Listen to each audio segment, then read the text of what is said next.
Charlotte Whitmore's voice cut through the quiet tension of the conference room as she looked across the polished table at Nathan Cole.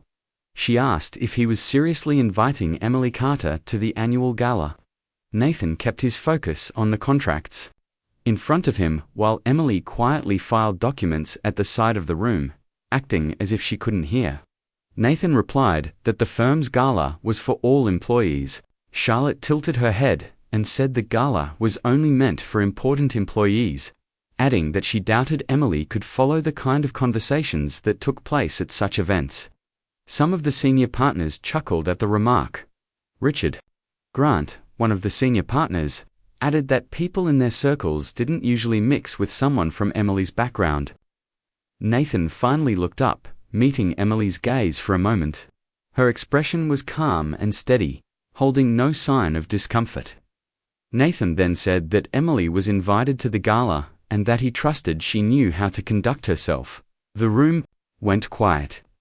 Emily walked forward and placed the files on his desk with precision, thanking him politely and saying she would consider the invitation.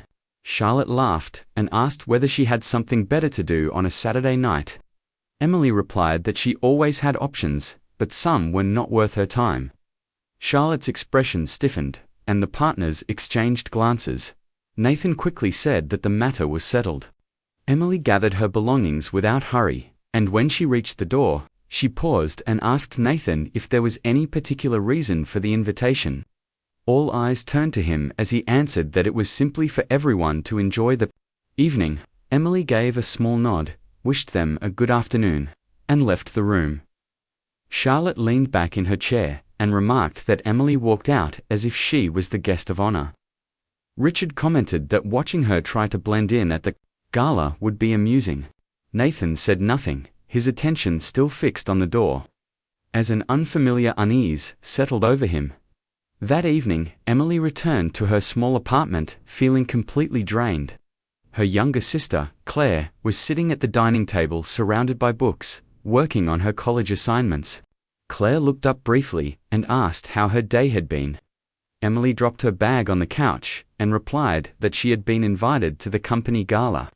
Claire raised her eyebrows, unsure whether this was a good or bad thing. Emily sighed and explained that it was bad. Very bad. Claire asked why. And Emily told her that the invitation was not about including her. It was about humiliating her in front of the firm's elite. Claire put her pen down and moved closer to her sister. She told Emily to look at her. Emily opened her eyes and saw the serious expression Claire always wore when giving important advice. Claire asked what Emily wanted to do, whether she planned to stay home and pretend she was sick. Emily admitted that she wanted to go, but she was afraid of making a fool of herself. Claire reminded her that she had worked at the firm for 3 years. She had observed their behavior, listened to their conversations, and learned how they moved in their world. Claire asked if Emily truly thought she could not do the same. Emily pointed out that they were born into that world and she was not. Claire told her that she was smarter than all of them combined and that she had something they would never have. When Emily asked what that was, Claire told her it was real class. Not the kind that could be bought with money, but the kind that came from within. Emily felt her eyes sting with tears and admitted she was worried that she would prove them right. About her, Claire squeezed her hand and told her that even if she failed, she would do so with her head held high. Claire reminded her that she had always been bigger than that place, and it was time for them to see it. Emily sat quietly, looking out the window at the city lights, knowing that somewhere in the city, Nathan and Charlotte were certain she would never show up. Perhaps it was time to prove them wrong. Saturday night arrived, and the grand ballroom of the city's most prestigious hotel was alive with elegant conversation and carefully practiced laughter. Nathan Cole adjusted his tie for the 10th time, as he glanced toward the entrance, scanning the room every few minutes. He was expecting someone, though he would not admit it. Charlotte Whitmore appeared beside him, her gown shimmering in gold, a dress worth more than Emily's monthly salary. She noticed his distracted glances and asked if he was just checking to make sure everything was in order. Nathan replied casually, That he was, masking his anticipation with a sip of whiskey. Charlotte laughed and teased that his assistant had probably stayed home watching television. Pointing out how obvious it was that she wouldn't dare attend, Richard Grant approached. With two other partners, drinks in hand, with a sarcastic tone, he asked if Nathan was still waiting for his assistant to make an appearance. Another partner joked that she probably didn't even own a proper dress and might show up in her office clothes. The group laughed, but Nathan only forced a smile. Part of him hoped Emily would stay away to avoid humiliation. Another part of him wanted to see what would happen if she came. The master of ceremonies announced that dinner would soon be served, and guests began to move to the main dining room. Nathan was walking alongside Charlotte when the sound of conversation around them faded abruptly. The room seemed to pause as eyes turned toward the entrance. Nathan followed their gaze and felt the air leave his lungs. Emily stood in the doorway, wearing a deep red dress, simple but perfectly tailored, enhancing her figure with quiet elegance. Her blonde hair fell in soft waves over her shoulders. She wore no extravagant jewelry, only delicate earrings that caught the light as she moved. Her calm grey eyes swept the room, as if she had always belonged there. A hush lingered for a few moments as guests tried to place the woman before them. Some looked at her with curiosity, others with poorly concealed surprise. Emily began to walk forward, her steps measured and confident.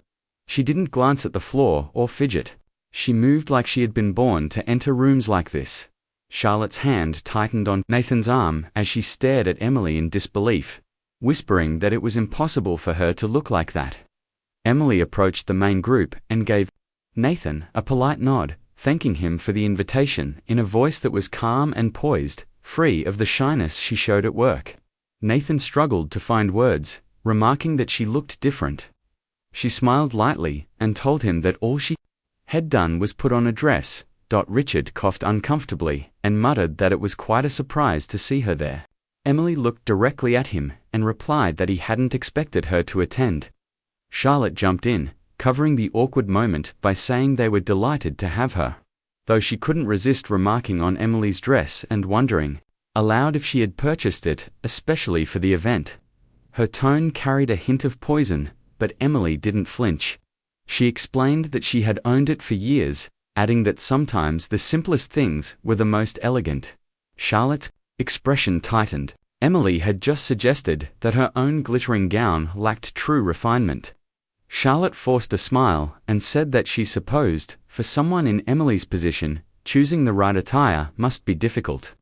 Emily nodded and replied that it was fortunate that elegance was not bought with money. It was something you either had or you didn't. A quiet murmur rippled through the group. Several guests had drawn closer to hear the exchange. Emily had responded with poise and clarity, never raising her voice yet making her message clear. Nathan watched her as if seeing her for the first time. This was not the quiet assistant from the office. This was a woman whose presence filled the room effortlessly. A woman who needed no introduction to command attention. Before the group could say more, a voice called Emily's name from behind her. An older gentleman, dressed impeccably, approached, with a warm smile that reached his eyes. It was Pierre Dubois, one of Europe's most influential investors and a client.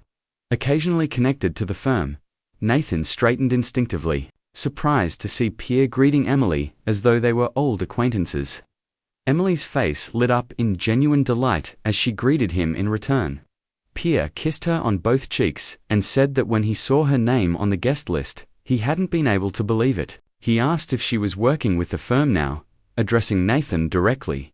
Nathan, feeling completely caught off guard, admitted that Emily was his assistant.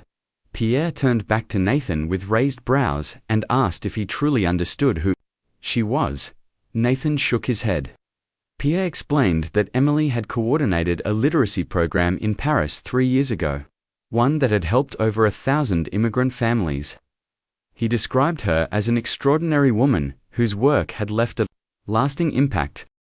The group fell silent, their surprise evident. Emily spoke modestly, saying it had been an honor to work on the project. Pierre continued, adding that her program had been one of the most successful social initiatives funded by their foundation. He spoke of her dedication, her skill with languages, and her ability to unite people from diverse backgrounds. Charlotte's face paled slightly, and Richard's confident smirk disappeared. Nathan realized that he had worked beside Emily for 3 years without knowing anything about her past or her capabilities beyond office tasks. In just a few moments, she had shifted the room's balance. She was no longer the assistant they could dismiss easily. She was someone who had impressed people of the highest status.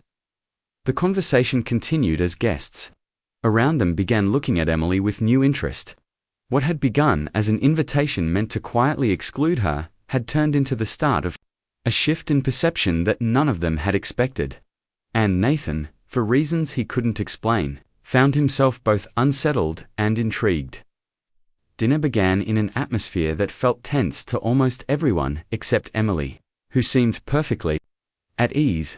Charlotte had arranged to sit nearby, clearly waiting for an opportunity to undermine her in front of the table. Between courses, Charlotte leaned forward with a carefully refined smile and remarked how fascinating it must be for Emily to work with such sophisticated people after coming from such a different background.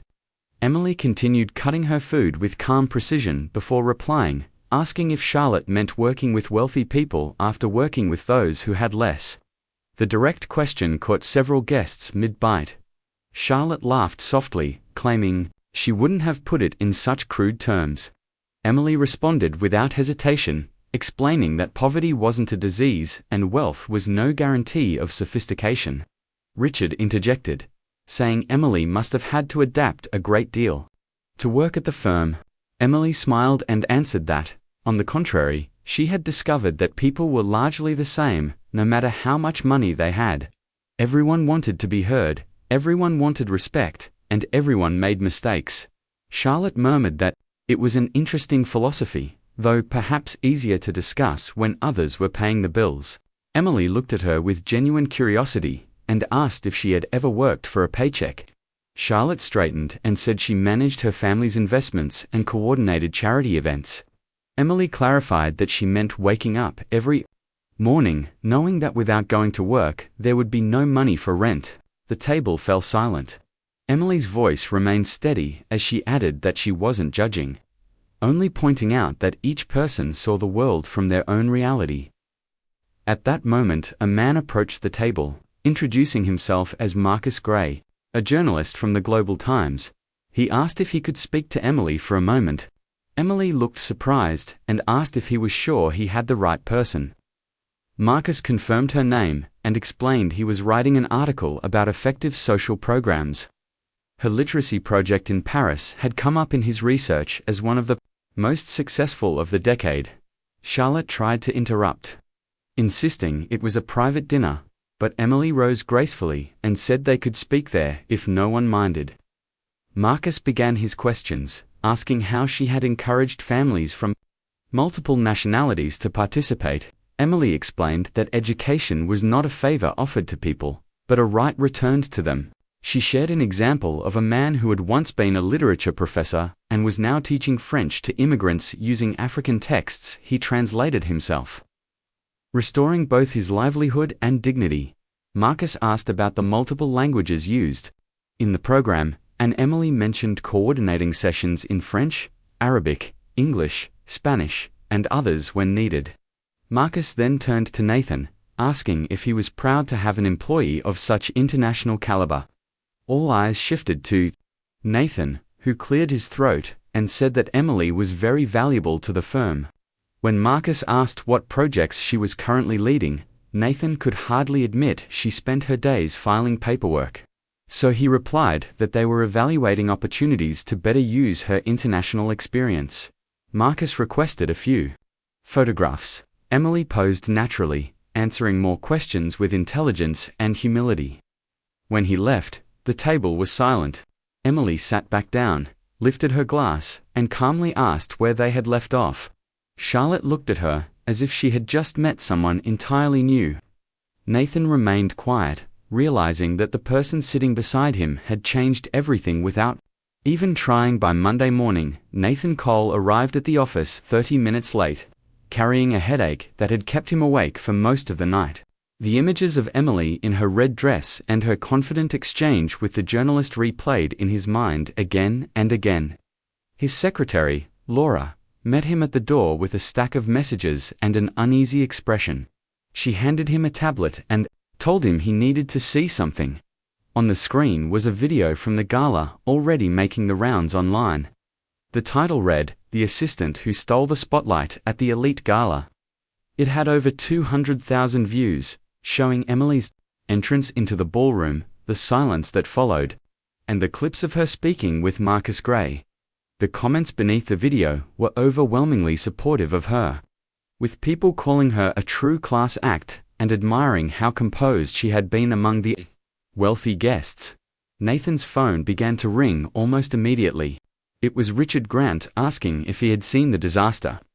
15 minutes later, the 4 senior partners were seated in the boardroom. The atmosphere was heavy. Richard paced as he spoke, calling the situation a catastrophe and saying the firm now looked like an elitist club humiliating its employees. Diego Harper, another partner, added that journalists and clients had been calling non-stop, asking questions. Diego's father, a founding senior partner, looked at Nathan with open frustration, asking what he had been thinking by inviting Emily. Nathan pushed back, reminding them that Emily was not a maid but their executive assistant. Richard laughed bitterly, asking since when bringing coffee and organizing files was considered an executive position. Nathan asked if any of them had ever read her resume. He told them she spoke multiple languages and had coordinated international projects before joining the firm. The others didn't respond, their faces tightening. Diego's father insisted she had to be removed from the firm immediately, suggesting they find a reason such as errors in her work. Charlotte, who had entered the meeting late, interrupted to say that firing Emily too quickly would look like retaliation and would only make the scandal worse.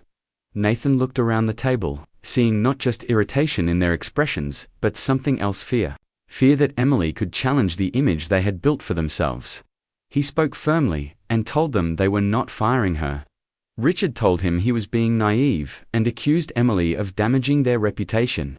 Nathan answered that what was being damaged was their hypocrisy.